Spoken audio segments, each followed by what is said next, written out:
as we know, it's not always about the ball. Sometimes you have to go into the gym to improve your game. In my opinion, obviously I think most, the ball is way more important. But we know there is a time and place to get in the gym, or you don't really need a real gym. It could be your house or your basement or wherever, or outside, to work on your body a little bit for performance as well as health. In this video, I'm gonna give you 3 great core exercises, simple but great, that will help you become a better footballer.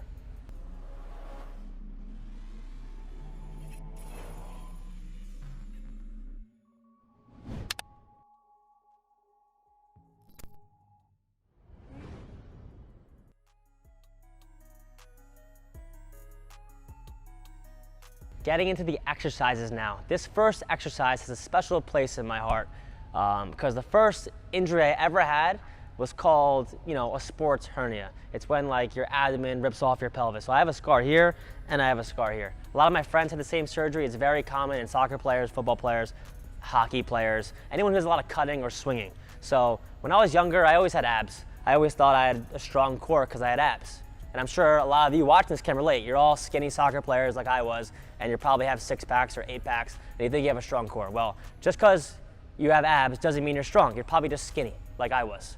So my point is, it really bit me in the butt. I was doing crunches and sit-ups my whole life, and eventually, when I got to college, boom, my core just gave out, it ripped, it was over, and I had to relearn. So when I went to my first trainer, he taught me the dead bug.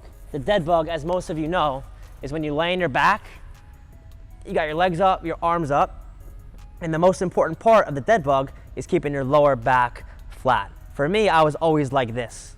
I don't know if you really can see, but now you can see my rib cage is all flared out, my back is arched. This is how I was my whole life. That's why I had the two tears, and it killed me. So I learned how to brace my core. Boom, just like that. You can see I'm all arched here. I'm taking my pelvis, I'm taking my rib cage down, bringing the rib cage down to the pelvis, just like that. Now you can see my core is engaged. Right now my core is on. Before, like this, it's all soft, rib cage, you can hear it. That's not good. That's good. Everything is flat. I can't fit my hand under my back. So now I'm in that dead bug position, strong core, back is flat. Now the exercise. Can I take my opposite leg, opposite arm, and bring it out? But the key is, while I'm out, now it's getting tough, can I keep my lower back flat and not break? And then I bring it back in and hold. Opposite out and back in. So a couple more good reps.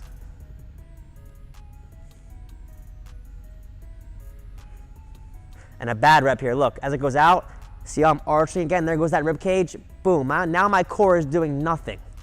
My core is doing nothing. Now where do you think I feel it? I feel it in my hip flexors. I feel it in my lower back. That's why when you have these people doing these flutter kicks and stuff, and like, oh, coach, my hip flexors are on fire, whatever, that's because they're probably like this, and their core is doing nothing.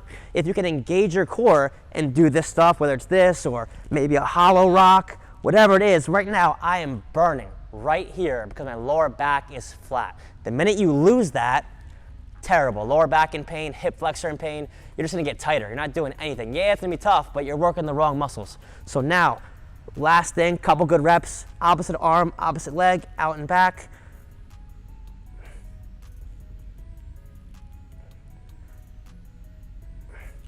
That is the dead bug. That is a anti-extension core exercise. Again, why is it anti-extension? Because you're trying to move your limbs without letting yourself extend and break. This is broken. This is not good posture. Everyone knows that this is bad posture. Your back is rounded. This is just as bad posture. So that bro in school that's walking like this, yeah, it's not good. Take your core, take your rib cage, take your pelvis, and bring it together. Make sure everything is stacked, engaged, and in a straight line. That is the dead bug.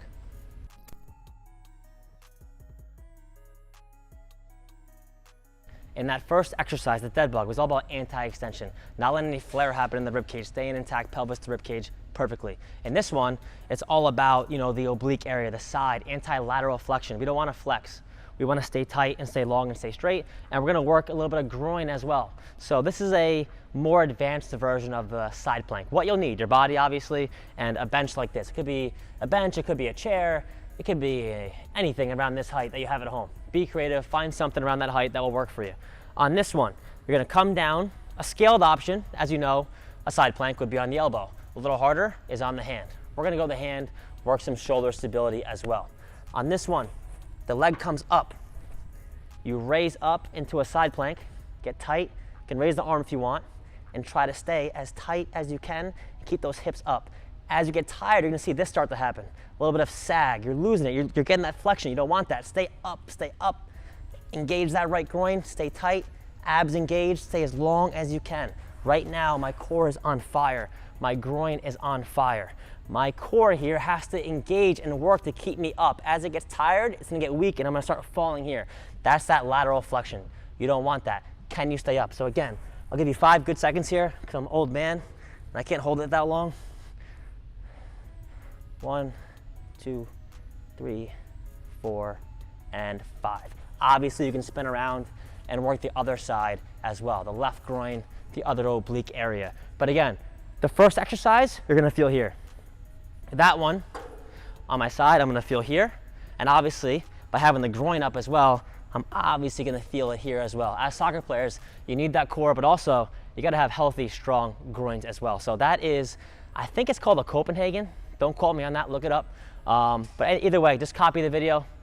The name is not the important part, the execution is. So do that right, stay stable, stay long, stay tight. That is the second core exercise for footballers.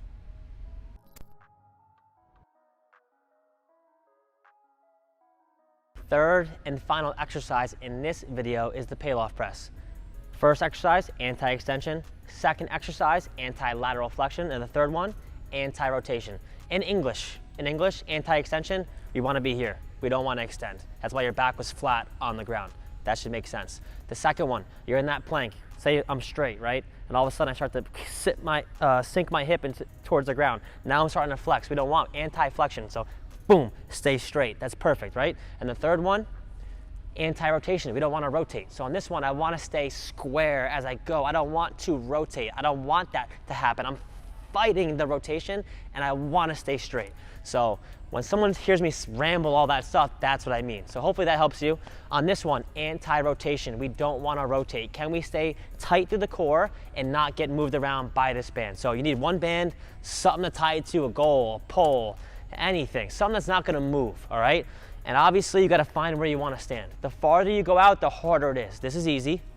This is a little harder. Now you can see even the goal's moving, right? That's the hardest. So find a spot where you're working, but you don't have to cheat either. So on this one, probably right around here is good for me. I get a good athletic stance. I'm staying square at my toes, my knees, my hips, my shoulders, right? Core engaged, do not extend like this. Stay engaged, just like that dead bug, hips under you. Bring the band out, one hand through, take the other hand and put it over. And this is your starting position right here. Now, this is easy right now. As I go out, it gets really tough, and then I bring it back in, that's 1. Out, and back, that's 2. Out, and back, that's 3. It looks so easy, but I swear, if done well, it hurts. So as I come out, I'm gonna show you what a bad rep would be. I rotated, no good. And obviously, this is also bad. You can't cheat. What am I doing now? See how I'm leaning? I'm overcompensating. That's not good. Can I stay right in the middle? Everything square.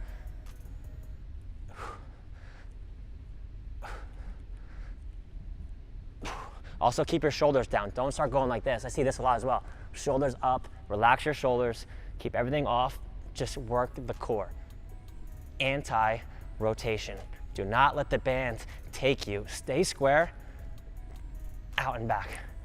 All the core, all right? So the first one, right here. Second exercise, right here. Third one, that transverse plane, all over, okay? So again, dead bug. That Copenhagen, I think it's called. It's a side plank variation. And obviously, the Payback Press. 3 great core exercises you can throw into your routine right away. Maybe they're already in routine, but maybe, like me back in the day, maybe you're doing them wrong. Because just because you're doing them does not mean you're getting the result. You have to do the exercise perfect to get the optimal carryover. I wish there was bonus points for working hard when it comes to the gym, but listen to me. There is no bonus points. You can spend all day in the gym, but if you're not doing it right, you're just turning your wheels and you're wasting your time and you're heading towards injury. Work on your technique, film yourself, do a rep, film it, look at it back if you don't have a coach, and self-coach yourself. Add these in, let me know how they go for you, and I'll see you guys on the next video.